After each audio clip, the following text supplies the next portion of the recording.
Jewish and non-Jewish, as one. Here in the studio, former Labour Member of Parliament Zuhair Bahlul joining us here in the studio, and also Oded Rביבי, Mayor of the settlement of Efrat. Oded, I want to start with you first. Just before the election, Prime Minister Netanyahu did a media blitz in which he said, after the election, he wants to annex the settlements and doesn't distinguish between the settlement blocks and the isolated settlements. Doesn't he have an excuse now not to go ahead with that?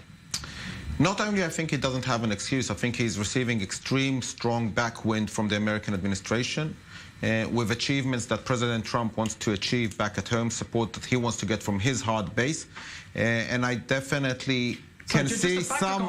I just want to understand that nothing's getting lost in translation here. When you say getting a backwind from the American administration, you think they're pushing him towards annexation, or they'll just be willing to turn a blind eye if he chooses? Well, I was in the States during the AIPAC conference, and what I heard there from American officials, judging by the lack of any tremendous response to moving the embassy, any criticism or backlashes because of changing the approach towards the Golan Heights, there seems to be more understanding, and it seems that Prime Minister Netanyahu is talking in the same language as the administration, and I do think that we're going to see some changes regarding Judea and Samaria. I don't know exactly how to call it, annexation, sovereignty, implying Israeli law. Netanyahu's already said in those interviews he doesn't see a difference. He said, annex, apply Israeli law, call it what you will. As far as he's concerned, it's all the same. I can understand that that's what he said.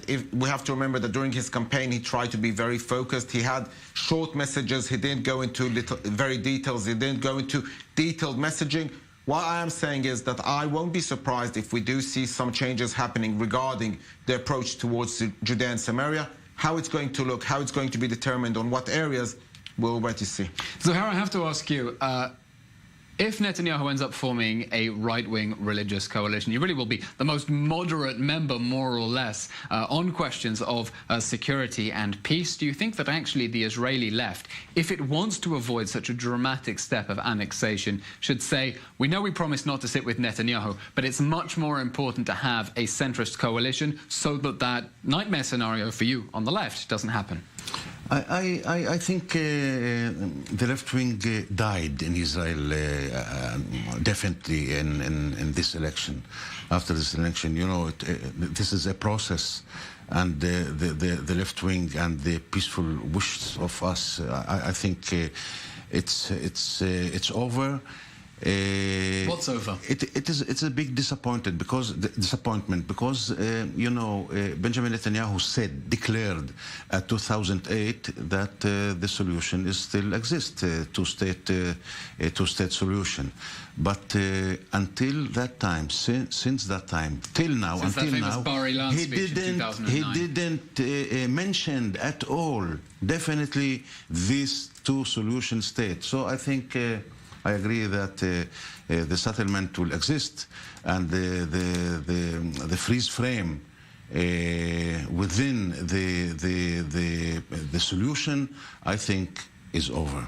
Right, but what I want to understand is, look, some might say that actually the Israeli left, the anyone but Bibi camp, their own worst enemies. Because actually when Netanyahu forms a centrist coalition, as he did in 2009 with Labour, 2013 with Yesh Atid and with Tzipi Livni, he governed from a different place. And when he finds himself in a coalition exclusively with religious nationalists and religious nationalist parties, he gets pushed further to the right. Should blue and white try to join a government now in order to moderate Netanyahu and pull him back to the center? There is one possibility script in this case. If Donald Trump will adapt the censure agreement called? Which agreement? A century's agreement. The deal of the century. Deal of the century. I think in this case there is a possibility, good possibility, to create in Israel a national unity government. Okay, well, we're going to continue that conversation afterwards, because of course that as the question that everyone's been thinking might actually haunt the formation of the government. Oded Rביבי, Zuhair Bahlul, thank you very much for taking a very short break. We'll be back in just 2 minutes with more analysis on what this morning's